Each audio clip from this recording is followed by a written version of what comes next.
আসসালামু আলাইকুম দর্শকবৃন্দু, আজকে আমরা চলে এসেছি আমাদের নতুন একটা প্রতিবেদন ভিডিও নিয়ে। তো আজকে আমাদের সামনে দেখতে পারতেছেন একটা অসহায় সুন্দরী আপু। তো ওনার জীবনের কষ্টের গল্প শোনার জন্য আমরা চলে এসেছি ওনার বাড়িতে। তো চলুন দর্শক, কথা না বেরিয়ে ওনার মুখ থেকে একটু শুনে আসি বিস্তারিত। আসসালামু আলাইকুম। ওয়ালাইকুম আসসালাম। কেমন আছেন আপু? আলহামদুলিল্লাহ ভালো আছি। আচ্ছা আপু, আপনার নাম কি? আমার নাম সঞ্জিতা। সঞ্জিতা আপু। আপনার দেশের বাড়ি কোথায়? দেশের বাড়ি ছাতক বাংলা বাজার। ছাতক বাংলা বাজার। আচ্ছা, তো আপনি কি কারণে আমাদের এই প্রতিবেদনে আসলেন, ক্যামেরার সামনে আসতে হলো, কি এমন দুঃখ কষ্ট যদি একটু বলতেন। আমি একটা ভালো একটা মনের মানুষের জন্য আইছি যে আমার পাশে দাঁড়াইতে পারলে। আমার দাদি একটা অসুস্থ, আমরা অসহায় মানুষ, বাবা মা কেউ নাই। একটা দাদি নিয়ে থাকে, ছোট একটা ভাই আছে, একটা বোন। তাদের অনেক কষ্টে অনেক দিন যাইতেছে আমাদের। আমার একটা সেলাই মেশিন ছিল, দাদি অসুস্থর কারণে সেই সেলাই মেশিনটা বিক্রি করে দাদি চিকিৎসা করছি।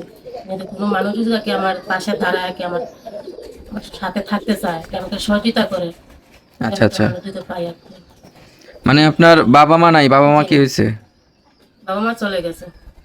এই যে ছোট একটা ভাই ছোট একটা বোন রেখে বাবা মা চলে গেল, জি বা এই ছোট ভাই বোন কি পড়ালেখা করে? জি জি পড়ালেখা করি। আপনি করেন? জি না। পড়ালেখা করেন নাই? জি না, করি না, বেশি করি নাই, সামান্য করছি। আচ্ছা আচ্ছা, অল্প পড়ালেখা করছেন, জি। তার করলেন না কেন? কারণ অভাবের সংসারে বাবা মা নাই, ছোট ভাইতে লেখাপড়া করাবো না দাদির অসুস্থ চিকিৎসা করাবো। ফ্যামিলিতে তো বড় কেউ নাই, আমি একা।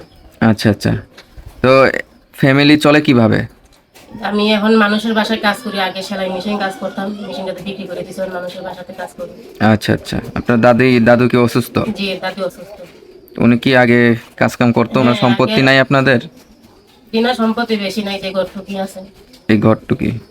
আচ্ছা আচ্ছা আচ্ছা, তো আপনার এই কষ্টের ভিডিও দেখে আপনারা যদি কেউ সাহায্য করতে চায়, কেউ কেউ তার এমনি এমনি সাহায্য করে না, অনেকে একটা মনে করেন সবারই স্বার্থ আছে, সবারই একটা চাহিদা থাকে। তো কেউ যদি আপনাকে বিয়ে শাদী করতে চায়, মানে এমনিতে যদি সাহায্য না দেয়, বিয়ে শাদী করতে চায়, তাইলে কি আপনি বিয়ে শাদী করবেন?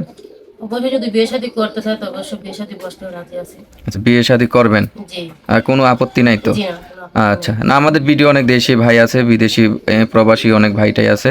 তো মনে করেন দেশে বিদেশি, হ্যাঁ অনেক ভাই, অনেক বিভিন্ন বয়সের আছে, হ্যাঁ কম অল্প বয়সী ছেলে অথবা একটু বয়স বেশি, হ্যাঁ নেই। তো আছে। তারা যদি বিয়ে করতে চায়, আপনি কি রাজি থাকবেন? যে কোনো সমস্যা নাই আমার। মানে যে কোনো বয়সের যে মানুষ কোনো যদি বিয়ে বয়সের করতে মানুষই চায়, চলবে। যে কোনো দেশে, বাংলাদেশ হোক প্রবাসী হোক, জি সমস্যা নেই তো? আচ্ছা, তাহলে আপনার সাথে যদি কেউ যোগাযোগ করতে চায় কিভাবে করবে? আমার একটা বটো মোবাইল আছে, এটা নাম্বার আছে, নাম্বারটা দিব আমি। আচ্ছা, আপনার যে নাম্বারটা আমারে দিছিলেন ওই নাম্বারটা আমি বলি, দেখেন হয় কিনা। আচ্ছা 01760607776, এটাই তো আপনার নাম্বার নাকি? এইটাই আমার নাম্বার। আচ্ছা, এই নাম্বারটা দর্শক ভাইরা আমি স্ক্রিনেও দিয়ে দেবো, আপনারা অবশ্যই মুখে বলা নাম্বার, স্ক্রিনে দেওয়া নাম্বারটা মিলিয়ে কষ্ট করে কল দিবেন, ঠিক আছে? আর উনি একজন অসহায় মেয়ে, আমরা মনে করেন একজন মানুষের ভিডিও যখন করি যাচাই বাছাই করি, ঠিক আছে? তো ওনার সম্পর্কে আমরা একটা খোঁজ খবর নিয়েছি। ওনার ফ্যামিলি বলতে ওনার এই দাদি আছে, একটা ভাই একটা বোন আছে, উনি, ঠিক আছে, এই এলাকাতে একদম অসহায়। আত্মীয় বলতে কেউ আত্মীয় থাকলেও নাই, আজকালকার দুনিয়ায় বুঝেনি তো, হ্যাঁ আত্মীয় থাকলেও নাই, এটাই। তো উনি সাহায্যের জন্য আসছে।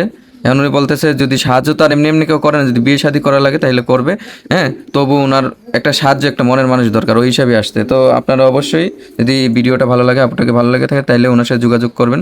বিয়ে শাদী যদি করতে চান তাহলে করতে পারবেন। তো আজকের ভিডিও এই পর্যন্ত ছিল, সবাই ভালো থাকবেন, সুস্থ থাকবেন, আল্লাহ হাফেজ।